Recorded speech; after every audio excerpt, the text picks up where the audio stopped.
বন্ধুরা, ভারত আর বাংলাদেশের জন্য একটা বড় সুখবর। ইরান হরমুজ প্রণালী খুলে দিল ভারত আর বাংলাদেশের জন্য। মার্চের 10 বা 11 তারিখ আমাদের দেশের বিদেশমন্ত্রী ডক্টর জয়শঙ্কর ইরানের বিদেশমন্ত্রী আব্বাস আরাগাচির সাথে একটা কূটনৈতিক আলোচনা করেন।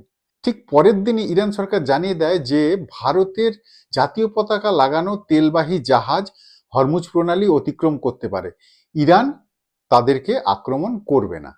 এটা কিন্তু ভারতের কাছে একটা বড় কূটনৈতিক জয়। বাংলাদেশের ক্ষেত্রে বিষয়টা একটু অন্য রকমের। ইরান সরকার জানিয়েছে যে বাংলাদেশের তেলবাহী জাহাজ যদি হরমুজ প্রণালী অতিক্রম করতে চায় তাহলে বাংলাদেশ সরকারকে আগাম জানাতে হবে ইরান সরকারকে। অন্য দেশের কথা কি বলবো, আমাদের দেশেরই অনেকে লাফিয়ে লাফিয়ে চিৎকার করছিল যে আমেরিকা, ইসরায়েল আর ইরানের যুদ্ধে ভারত কেন তার অবস্থান পরিষ্কার করছে না। তাহলে দেখলেন তো, কথা না বলেও কত বড় বড় কাজ করা যায়।